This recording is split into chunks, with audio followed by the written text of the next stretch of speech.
Welcome into One of One Sports, the only one for your original sports commentary and analysis. I'm John Barry. The NBA regular season just wrapped up, which means it's time to give our official playoff predictions. Let's get into it.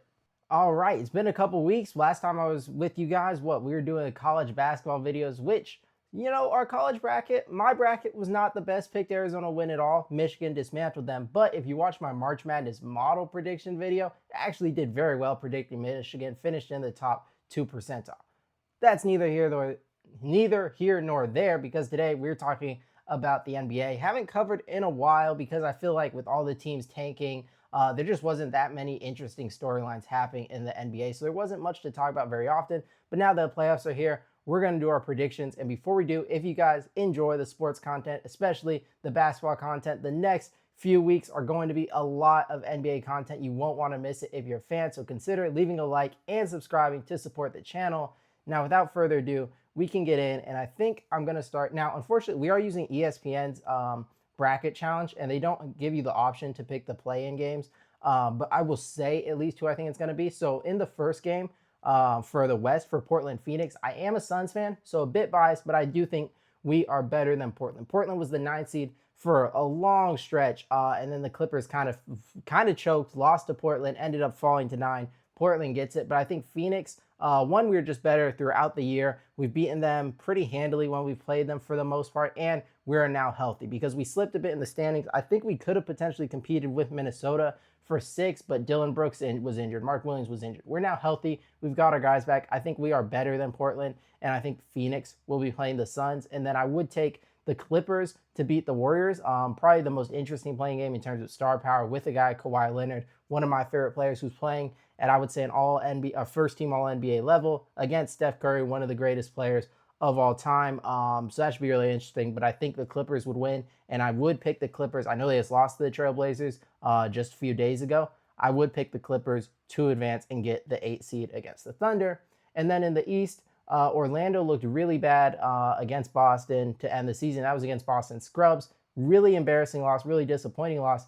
I do still think you beat Philadelphia with no Joel Embiid, though. Obviously, he had the appendicitis. They still have Tyrese Maxey. Paul George is playing well, but I would pick Paolo Banchero and the Orlando Magic to get that win. And then Philly would play the winner of Charlotte and Miami. I think Charlotte is the best team in the play-in. If you look at all the net rating stuff, analytical stuff, Charlotte's offensive rating, and even their defensive rating, since it probably goes past even the All-Star break, they've been a really good team. I think they beat Miami, and I would pick them to beat Philadelphia. So I would give Charlotte the nod at the 8 seed. Actually, you know what?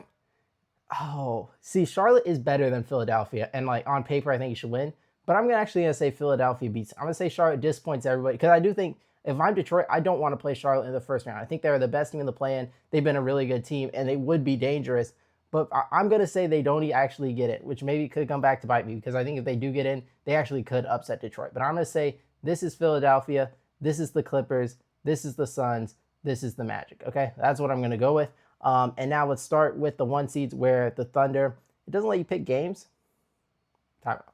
All right, decided to switch over to NBA.com's pick'em because it'll let us pick the games. So, but all the stuff I said before should still be in the video. So we'll start in the Western side, Thunder over the Clippers. And I would say, I think Kawhi usually has a game where he like shoots like 13 for 15, 40 points or something like that, where I say the Clippers get 1 game, maybe the Thunder go cold shooting. So they aren't the best 3-point shooting team, but it could be 4, it could be 5. I'm not going 6. I'll go on the safe side, say the Thunder beat the Clippers in 5 games. Then we'll just do all the Western Conference first, I suppose. Lakers, I don't think Luka's going to be back until probably at the fastest he would come back, you would think would be game 3. I'm going to guess it's probably not game 3. Like that feels overly optimistic. No Luka, no Austin Reeves against a really athletic Rockets team. I think LeBron maybe can come out in game 1, maybe even game 2 and play really well and get a game at home. But I think 40-year-old over the course of a series, he's going to tire out when he has so much of the offensive load with no Reeves, no Luka. So the Rockets, I do think, are going to win. I'm going to say LeBron gets a game. Maybe Luka comes back, extends it by a game as well. So I'll go Rockets in 6. But I am confident the Rockets. That would be a horrendous loss by the Rockets. I mean, you're just looking at this team, and I mean, I feel like it's not that. I feel like, break it down. When you're missing 2 of your 3, arguably your 2 best players in the Lakers, you're just not going to win that series.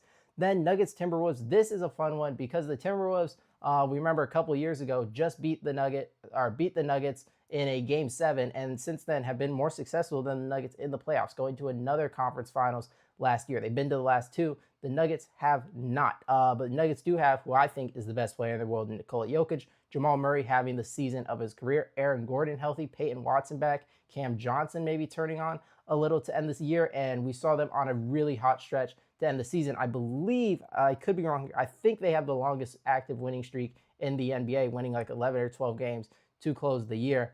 Meanwhile, the Timberwolves, Anthony Edwards has been banged up. I think he said something about runner's knee. Don't know what his status is going to be. Is he even going to be 100%? If he is, then I could see the Timberwolves pulling this upset. I wouldn't pick it, but I could definitely see it. But with Anthony Edwards that I think is going to be in a diminished state, that's just too much to overcome. And I will say the Nuggets in 6, just because the Timberwolves have been a potent playoff team in the past, and I've kind of underestimated. Last year, I picked them to lose to Lakers in the first round. They go to conference finals. A couple years ago, I underestimated when they beat Denver. So I want to give them some credit, but I would go Denver to win this series. And then this one, I have my Phoenix Suns going up against the Spurs. And listen.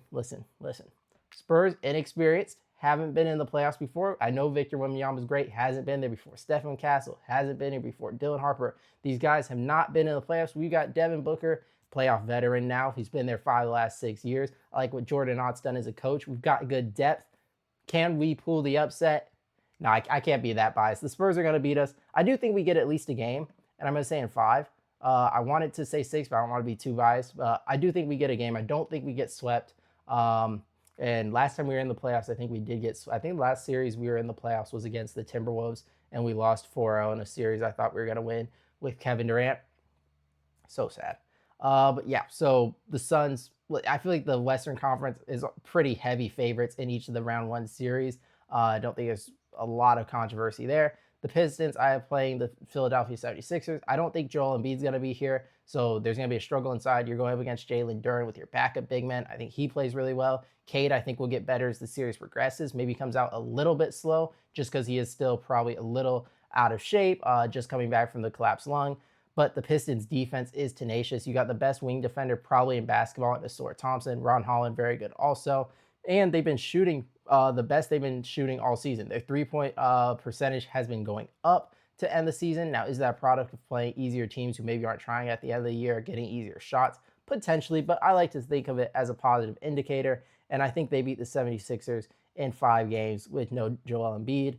Cavs, Raptors. The Raptors I've not been impressed with since the All-Star break. The Raptors look decent early, but now in a playoff setting against Cavaliers defense with Evan Mobley and Jared Allen that's got really good paint defense, you're relying on Scotty Barnes, who's not a great half-court offensive player. So Brandon Ingram's going to have a lot on him. RJ Barrett's going to have to create. I don't see a reason to pick the Raptors here. I don't think the offense is good enough in the half court. I don't think they've been good to end the season. And the Cavaliers' backcourt is going to score in bunches. Donovan Mitchell's the best player in the series. James Harden also been playing really well. As long as this Cavs team's healthy, they are way more talented, also way better. I could honestly see a sweep here. I'm going to go 5. See, I haven't picked any sweeps, though, so I kind of want to pick a sweep. If there was a sweep, it'd probably be the Thunder, though. Do I want to switch? No, I'm gonna leave it at 5. We're going to say no sweep, no sweep. Hawks, Knicks. Last time these teams played in a series, I think was the Trae Young series where, he developed, or New York fans developed their hatred of Trae Young. Now, the Hawks, I do think are a better team than Toronto. Like, them losing the end of the year, I think helped the Cavs. I would have rather played the Raptors than the Hawks for sure. Jalen Johnson, do it all forward, getting the points, rebounds, and assists. But you look at Nickeil Alexander-Walker, Dyson Daniels, maybe the best defensive backcourt in all of basketball, and Nickeil Alexander-Walker is now just a good scorer as well. 20-point-per-game guy on really good efficiency. And his defense is still just as good. He's just leveled up as a player completely. And the Hawks, I think he's probably been the biggest part in the Hawks being this dangerous team, or at least somewhat dangerous team. But the Knicks, you're better than last year, I would say. 1 more games. I think Mike Brown has used depth a little bit more, which is going to help them as well in the playoffs. Jalen Brunson, I still think, is going to be, I have no reason to think Jalen Brunson won't be the all-time playoff performer that he is. I mean, when you look at Jalen Brunson, he is one of the great playoff performers of really the decade. Like, he's been that good in the playoffs. And Cat, he can have his struggles at times, but I don't see a reason for like Onyeka Okongwu to necessarily exploit Cat. And I will go the Knicks to win here. I think the Hawks are a solid team, though, so I don't think it's going to be easy. I could see 7. I'm not going to predict it. I'm going to say 6. But if there was a series that was going to go 7 in the East, that's the one I would pick. And then Celtics, I think the Celtics are going to sweep the Magic. I think the Magic, losing the Celtics scrubs was not impressive. The Magic have not been impressive at all this year. And this is a team, maybe I'm more disappointed than others because I picked them to be the 1 seed in the East, and I picked them to make the NBA Finals in my preseason prediction. Hey, you win some, you lose some. I think they get swept. Thunder, Rockets. Now, this is interesting because I do think the Rockets have a lot of wing defenders. Like, you can throw in Amen Thompson at Shea. You can throw Tari Eason at Shea. You can even throw Jabari Smith for extra length. You've got a lot of different guys to throw at Shea as the point of attack guy, make the other Thunder players hit from the perimeter to beat you. And you have, a guy in Kevin Durant that he's not the best player in the series at this point, but when Kevin Durant is playing well and his shot making is at, Kevin Durant levels, he's still one of the harder players to guard in all of basketball. The problem with the Rockets is you're either going to have to play Reed Sheppard at point guard, in which case the Thunder will exploit that. They just will. He's too much of a defensive liability, especially against a team as athletic as the Thunder. And also, you're playing him at point guard like Cason Wallace, Lou Dort, Alex Caruso are going to go at him. So that's option A. Option B is you run it with Amen Thompson, and you lose the shooting, your spacing is all messed up, and you're relying on a lot of rebounds. And your half-court offense is basically cooked. Like, those are the options. I think you have terrible half-court offense with Amen Thompson running the point guard just because of the lack of spacing, or you run Reed Sheppard, who's just a massive defensive liability and can be attacked by the Thunder. And I think you're drawing dead either way. And the Thunder, I think, beat you in 5.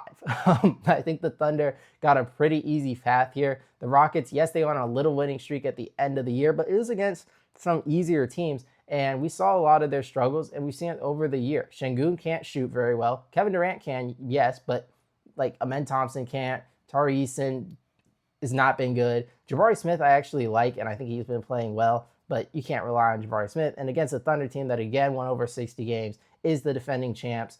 That was weird. I lost connection for a second. I think they become the first... Get on my screen. I think they become the first NBA champion to reach the conference finals in, 6 years?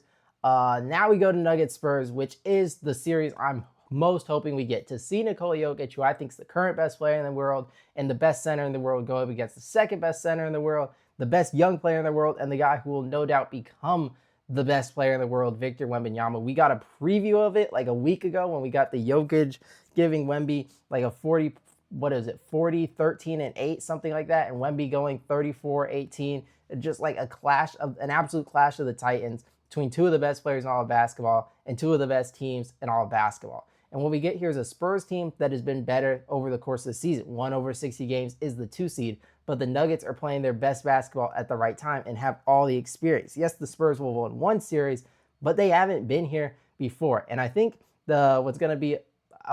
I think Wemby's going to get a bit of his welcome to the playoffs moment in this series, just because he's talked a lot about he wants to win championships. He wants to win awards. He's the best defensive player in basketball. He deserves the MVP. And I think he's probably the best defender he's the best defender I've ever seen, arguably the best defensive player of all time. I would say those statements are pretty true. The problem is Nikola Jokic is the best offensive player in my lifetime and arguably the best offensive player ever. I know it sounds audacious, I think is the word I'm looking for, but you just look at the analytics. What Nikola Jokic does on the offensive side of the basketball is really unmatched historically. And we're going to see Wemby, for all his defensive prowess, he has never been able to stop Jokic. And I think Jokic is going to give him the work this series. I expect Jokic to cook. Jamal Murray, I think we always see him take another leap in the playoffs. I don't think he's going to do it to the degree he usually does, because he's been so good in the regular season where it's hard to take a leap now. Other years, he has a bit of a diminished regular season, so there's room for the playoff leap. But I expect him to still be really good and them getting healthy. I'm saying it goes 7 games, but I think the experience, having the best player in the series, is going to go the Nuggets' way. They win a 7-game battle over the Spurs, advance to play the Thunder, and prevent the first, I think down the years, we'll be seeing a lot of Spurs Thunder conference finals. I think we can wait another year before we get the first one. Pistons, Cavs. All right. I think a lot of people are going to take Cavaliers here. They look at the talent because I do think the Cavaliers have more talent. Mobley, Allen, Harden, Donovan Mitchell. Some people call it a big four. Depends what you think of a guy like Jared Allen. But Donovan Mitchell, never been past the second round. James Harden, if it gets to a pivotal game 6, game 5, dare I say a game 7, we know what we're going to get out of James Harden. Evan Mobley, I don't expect to suddenly be an offensive weapon. And Jared Allen, Jared Allen will be fine. But I think the Pistons, Cade, I expect to be close to 100% or like playing at 100%. I think he's going to be the best player in this series. I think is a better player than Donovan Mitchell and James Harden. And while Donovan Mitchell can be an elite scorer in the playoffs, I think what Cade does, getting others involved, being a hub of the offense, is just more valuable. So I think they have the best player in this series. I also think they have the clear-cut better defense and better rebounding team. I think Jalen Duren's physicality will still be impactful despite Cavaliers having two elite defensive big men in Mobley and Allen. I still think Jalen Duren's presence is going to be felt. And like I said, I think Bickerstaff and his defensive scheme are really, really important. They almost took down the Knicks last year, who ended up going to the conference finals. Cavaliers have a history of underperforming in the playoffs. They're now versing a team I think is better, with a better player, with a better defense. And I would probably, well, this is interesting. I think Bickerstaff's been the better coach, but obviously the Cavaliers fired Bickerstaff, so they don't think that. But the Pistons, I think, are clearly the pick here. And maybe that comes, like, I am a bit of a Pistons fan. I guess if you watch me, I'm a huge Cade Cunningham guy.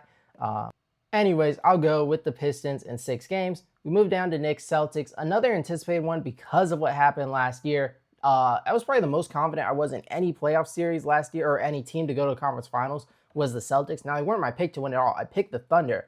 But I did think the Celtics were locked to go to the conference finals because they had dominated the Knicks. And I thought the Knicks were pretty much like, I know people said they were built to beat Boston. I just didn't see it. I didn't think their wing defenders were good enough. I didn't think their scheme defense, they allowed too many threes, which I thought Boston was going to pick apart. Basically, I didn't see a world where the Knicks were going to win the series.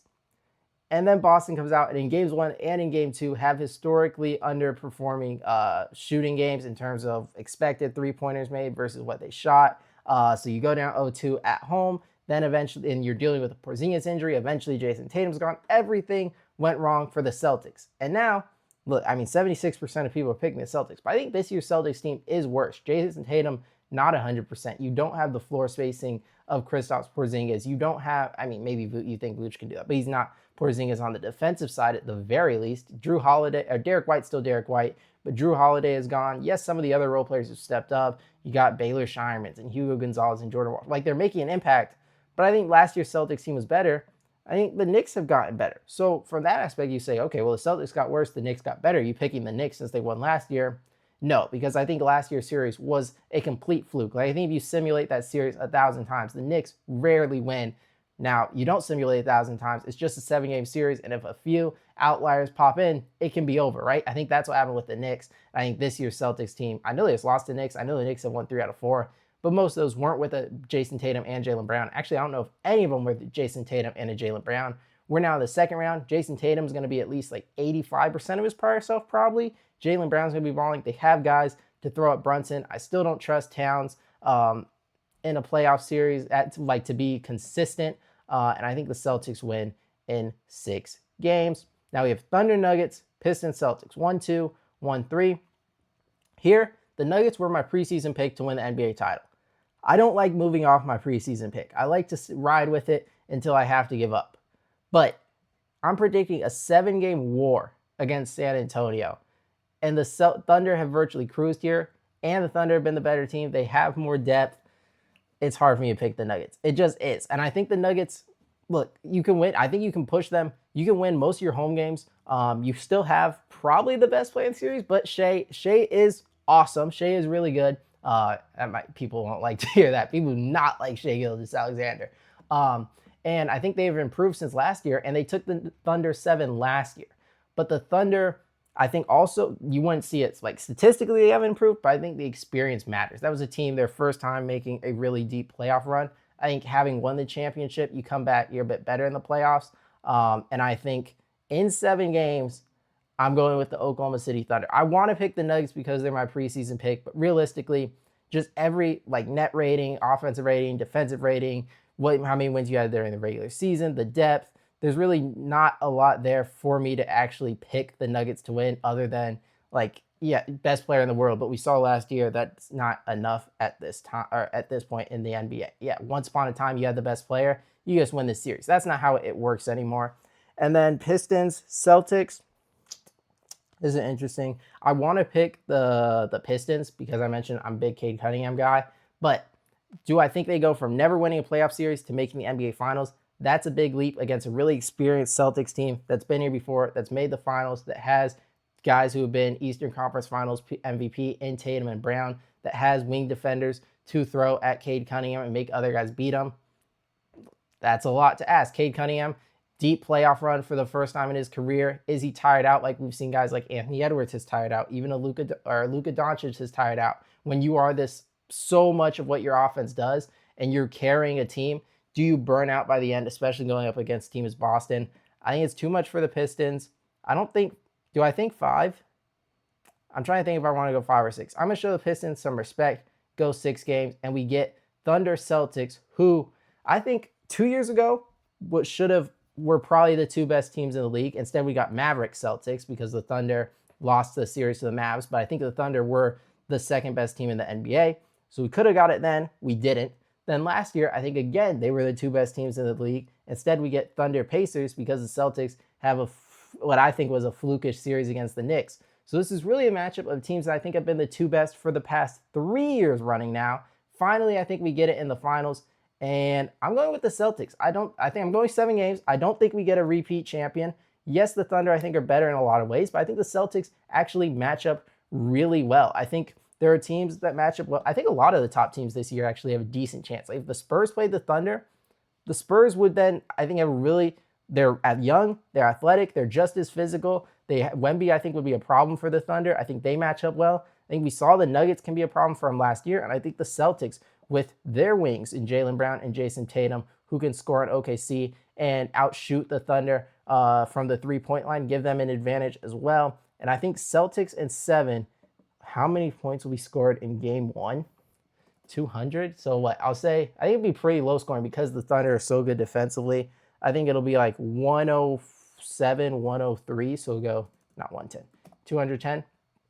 But yeah, like I was saying, I think the Celtics match up pretty well. I think Jaylen Brown, Jason Tatum can score on guys. Like I don't think Lou Dort is going to shut either of them down, Alex Caruso, any of these guys really. And I think they have just as many, maybe not just as many good players, but Peyton Pritchard, really good off the bench. I think their role players, what we already mentioned, have been playing really well. And the 3-point shooting and Joe Mazzulla being just as good of a coach, I think these are really even teams, more even than I think most people would say because the Thunder, yes, their net rating, the point differential, all that's going to be higher. But this is a Celtics team that should be peaking in the finals. Jason Tatum should be as good as he's been all year, adding a player that's at this point what I think should be like a top 15-ish player in the world, top 20, just like as he keeps getting better, and he used to be top 5. So, there's that. And it's kind of boring to pick the defending champion. So I'm going to go with the Boston Celtics to win it all. With that being said, that's all I have for today's playoff bracket. Make sure you leave a like, subscribe, and comment. Who do you think wins it all, and what's your NBA Finals matchup? And also feel free to comment which series did I get wrong? What do you agree with? What do you disagree with? I'll see you guys next time, and I thank you all for watching.